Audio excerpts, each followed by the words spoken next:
And ladies and gentlemen, welcome once again to this weekend edition of Australian Indian Radio on the 19th day of March 2022. Well, the temperature here in Brisbane, 24 degrees and mostly sunny. So it's looking like just a wonderful, wonderful day. As we know, there's been so many functions and events planned right here in Brisbane. We'll be talking about all of those.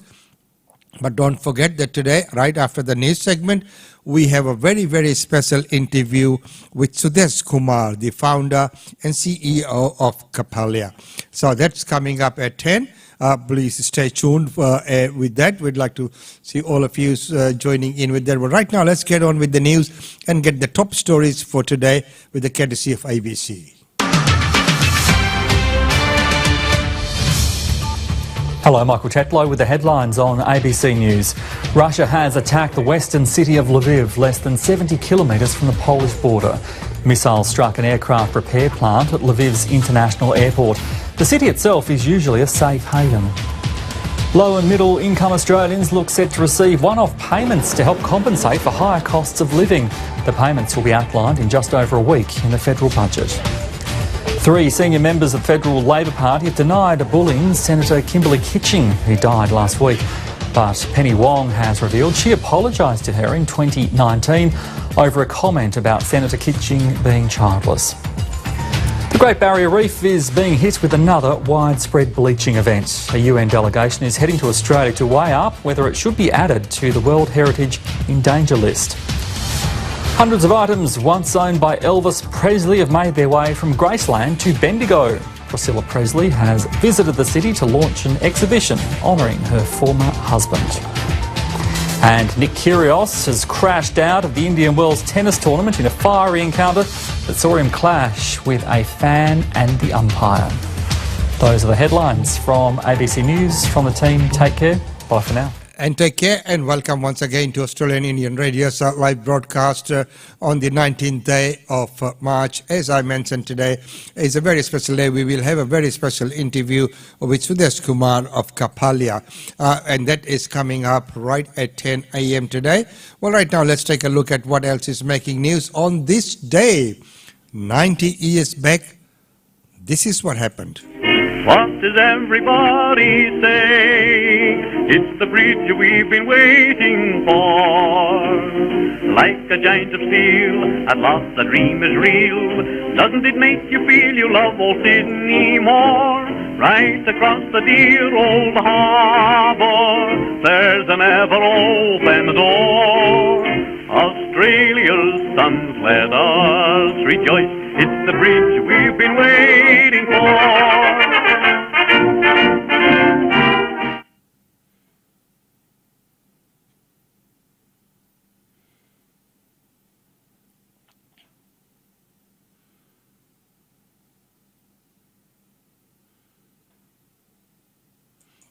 Wonderful footage there of the bridge that we've been waiting for. That's right. So it celebrates its 90 years.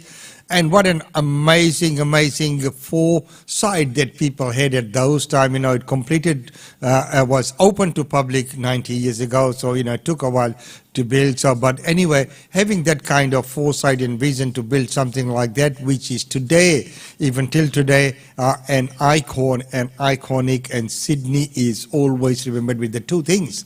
Sydney Harbour Bridge and the Opera House, the two things. This is such an iconic and celebrating 90 years, big celebrations happening there today. Well, right now, what is happening with the times as times change, and there's more and more uptake of electric cars. Well, it's a reality now. But, of course, whenever we meddle with something, there is always some side effects. So are we able to cope up with the demand? And what about our grid supplying the electricity? Mark Tan switched to an electric vehicle in November, and with rising petrol prices, he hasn't looked back.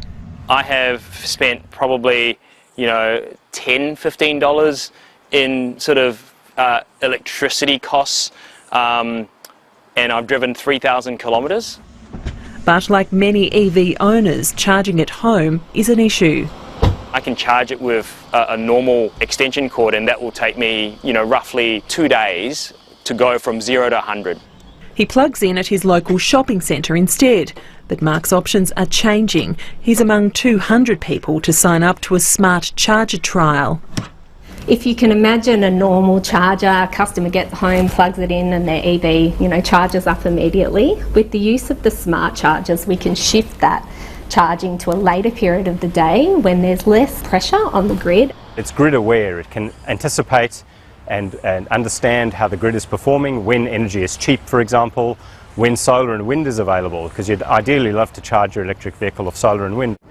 Electric vehicle uptake is still low in Australia compared with many other developed nations, but that gives the industry a window to anticipate what will happen to the grid once more drivers start plugging in their cars. Networks are among those conducting trials too.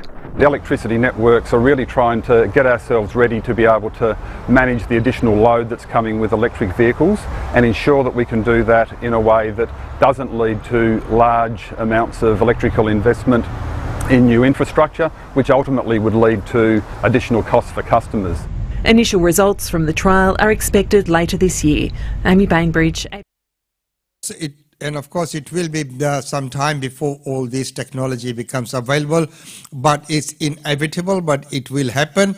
There will be more and more ways and means, and there will be more players coming into the market with better charging facilities, etc. So that is the way to go. And of course, it is a responsible move as well, because looking at the energy crisis which is happening due to that war in Ukraine with Russia invading that. So that is having serious consequences. But regardless of whichever way, energy is needed for survival of mankind as we know today. So, we needed electricity and everything. So, people discovered, well, first of all, when the locomotives began, there was steam power. Then we went to coal power, diesel, and the likes. And now we are harnessing the wind and solar.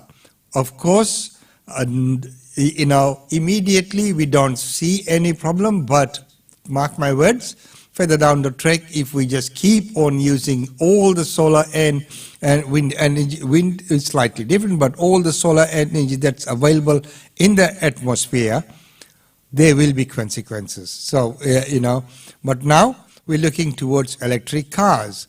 But electricity needs to be generated from somewhere, then that needs to be passed on, stored into those batteries. The batteries themselves, require a lot of mining. What are the batteries made of? So where are this electricity stored?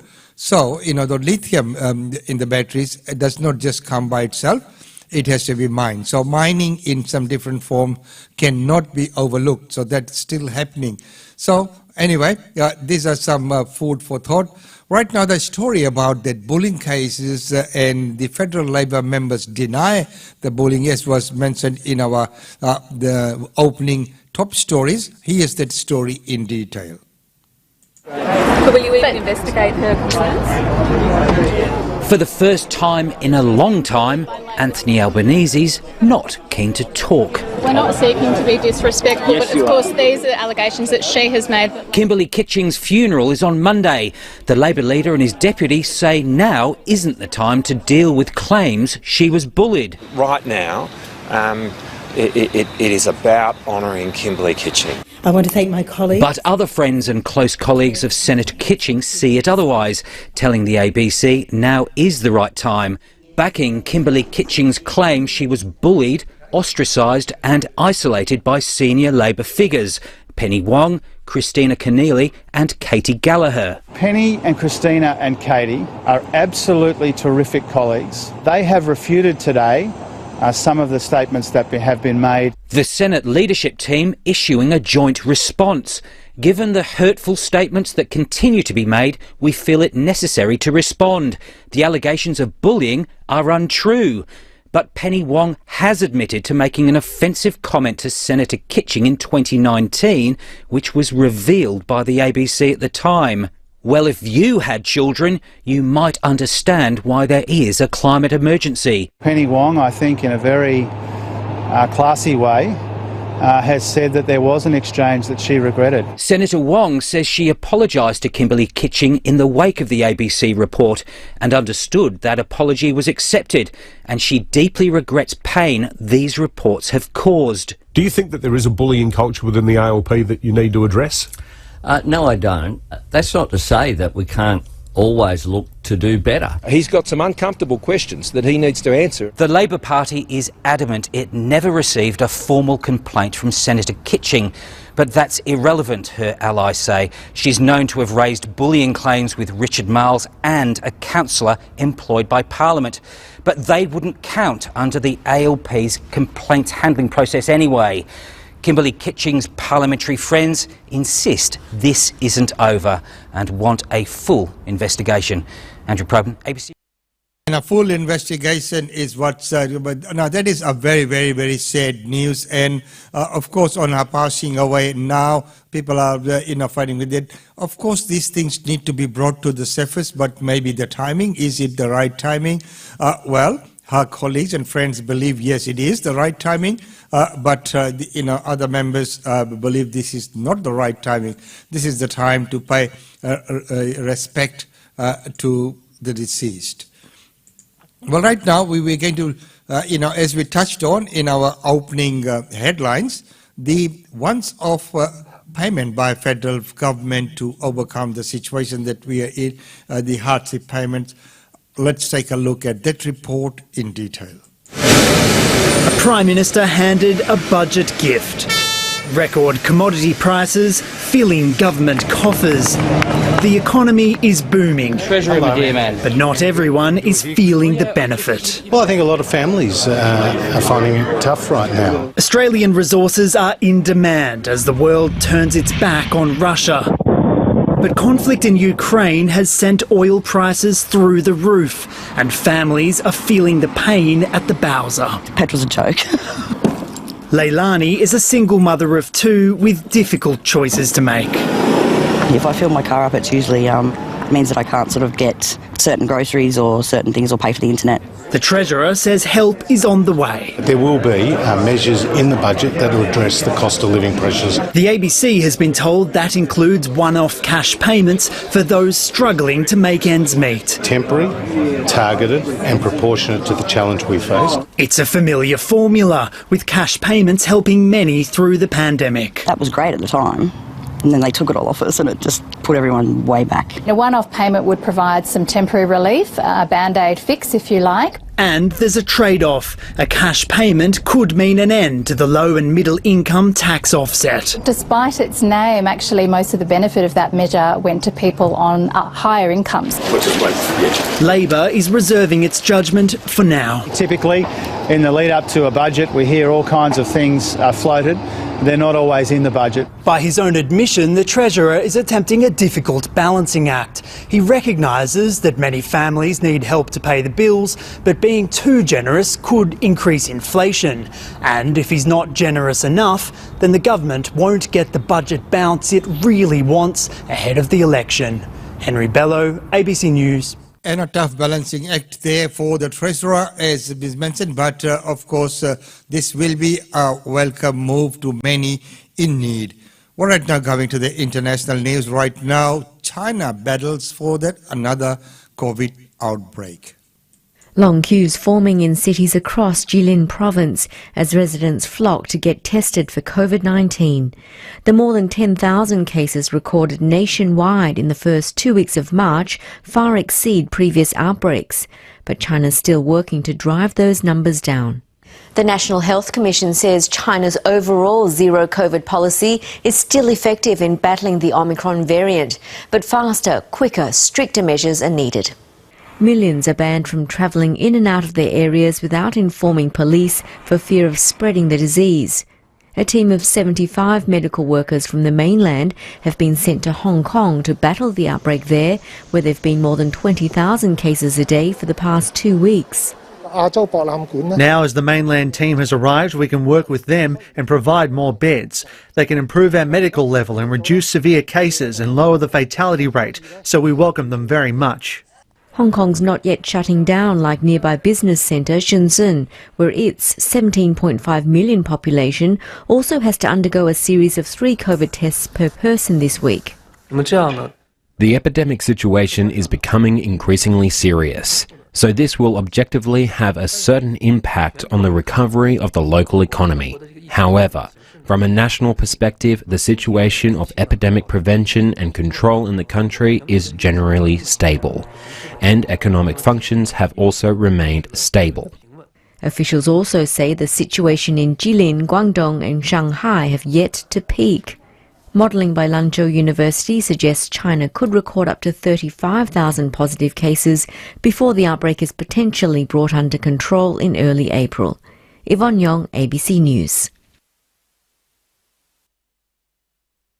Today, well, ladies and gentlemen, that case coming out of China once again, and some sort of worrying numbers there as well. This is spreading at a far greater rate than the original COVID-19. Well, ladies and gentlemen, right now it's time to go to our functions and events. But before that, I'd like to remind you all that today at 10 a.m. we have a very, very special interview, and the interview is with none other than Sudesh Kumar of Kapalia, and it is on cyber security, something which is very, very important in today's day and age. So that will be coming up at 10 a.m. today.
Akash Lodhia proudly presents the Ghazal Maestro Padma Shri Pankaj Udas live in concert at the prestigious Sydney Opera House. 4th September 2022 at 6:30 p.m.